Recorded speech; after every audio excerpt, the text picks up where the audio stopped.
आज हम बात करेंगे भारत की प्रमुख समितियों के बारे में। तो भारत की संविधान निर्माण के लिए 8 बड़ी समितियों का गठन हुआ था, जिनमें पहली थी संघ शक्ति समिति, संघ संविधान समिति। संघ शक्ति समिति और संघ संविधान समिति की गठन के अध्यक्ष थे जवाहरलाल नेहरू। ये बातें याद रहेंगी क्योंकि संघ संभाला नेहरू ने, ये संघ संभाला नेहरू ने, ये बात याद रखेंगे कि संघ संभाला नेहरू ने। तो संघ शक्ति समिति और संघ संविधान समिति के अध्यक्ष कौन थे? जवाहरलाल नेहरू। अब बात आती है, इन तीनों को एक साथ याद करेंगे। ये मौलिक अधिकार के ही पाठ हैं, प्रांतीय संविधान समिति और मौलिक अधिकार समिति और अल्पसंख्यक समिति। इन तीनों के अध्यक्ष थे सरदार वल्लभ भाई पटेल।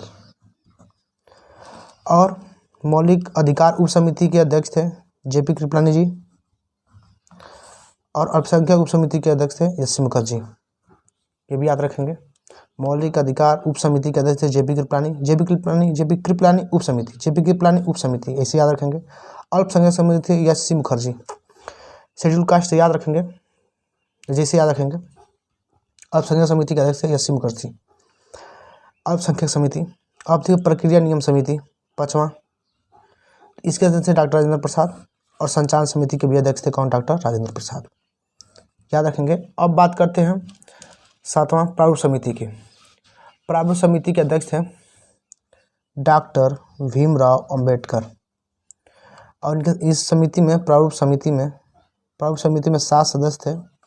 और इस समिति का गठन 29 अगस्त 1947 को किया गया था। डॉक्टर भीमराव, पहले जो अध्यक्ष थे डॉक्टर भीमराव अम्बेडकर, भीम थे डॉक्टर भीमराव अम्बेडकर, ये समिति के अध्यक्ष थे।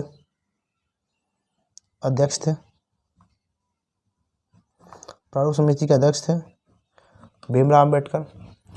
दूसरे थे, इनके नाम पूछता है, दूसरे थे एन गोपालस्वामी अयंगर, गोपाल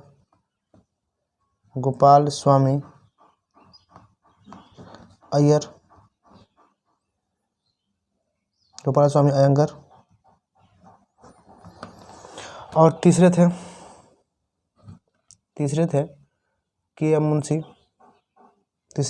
मुंशी। चौथे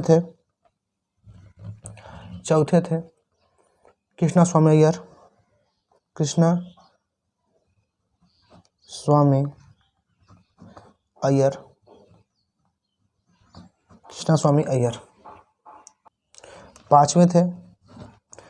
पांचवें थे मोहम्मद सादुल्लाह। छठवां थे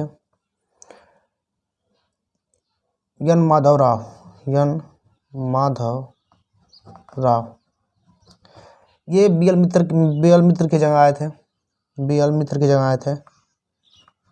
और 7वें थे टीटी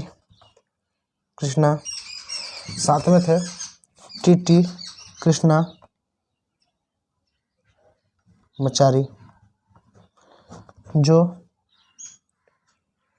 डीपी खेतान की जगह आए थे। क्योंकि इनकी मृत्यु हो गई थी 1948 में, मर गए थे। तो संविधान सभा में प्रारूप समिति के अध्यक्ष में ये शामिल हुए थे टीटी कृष्णामाचारी। इंपॉर्टेंट बातें हैं जिनको हम जान लेते हैं। जैसे प्रारूप समिति के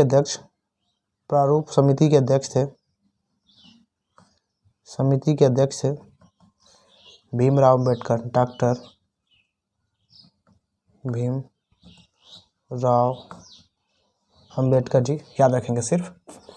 और प्रारूप समिति द्वारा संविधान के प्रारूप को फरवरी 1948 में प्रकाशित किया गया था।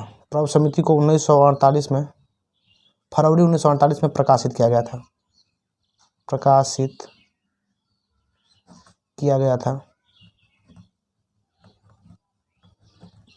और आगे अगला पॉइंट जानते हैं।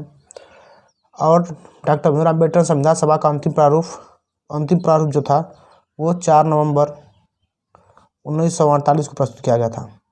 संविधान सभा का अंतिम प्रारूप 4 नवंबर 1948 को प्रस्तुत किया गया था और संविधान को 26 नवंबर 1949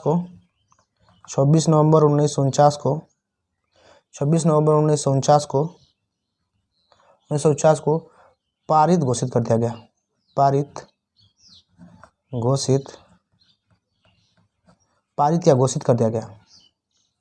पारित या घोषित कर दिया गया।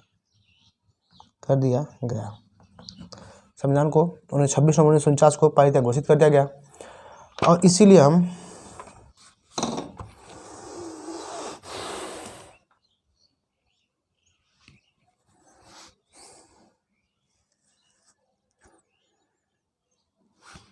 संविधान को 26 नवंबर 1949 को पारित या घोषित कर दिया गया और इसीलिए हम 26 नवंबर को विधि दिवस या संविधान दिवस के रूप में मनाते हैं। संविधान दिवस के रूप में मनाते हैं और संविधान पर 284 लोगों ने हस्ताक्षर किए थे। 284 लोगों ने हस्ताक्षर किए थे, जिनमें से 12 महिलाओं ने हस्ताक्षर किए थे संविधान पर। और एक बात याद रखें, डॉक्टर भीमराव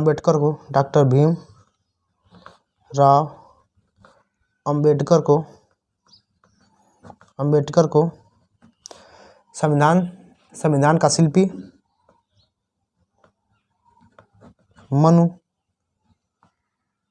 शिल्पी मनु या जनक तथा आधुनिक मनु के नाम से भी जाना जाता है। आधुनिक मनु के नाम से जाना जाता है। और मूल संविधान में 395 अनुच्छेद 395 अनुच्छेद और 8 अनुसूची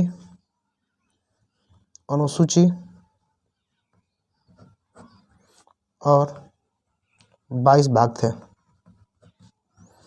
लेकिन वर्तमान में 450 प्लस अनुच्छेद हो गए हैं और 22 भाग जो पहले भी थे,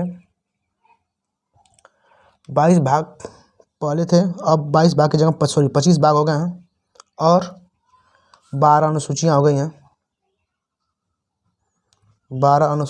हैं।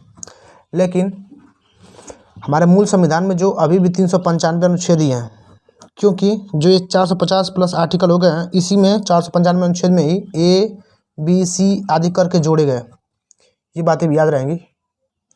हमारा संविधान जो हमारा था 26 जनवरी 1950 को, 26 जनवरी हमारा संविधान जो था 26 जनवरी 1950 को पूरे भारत में लागू हो गया।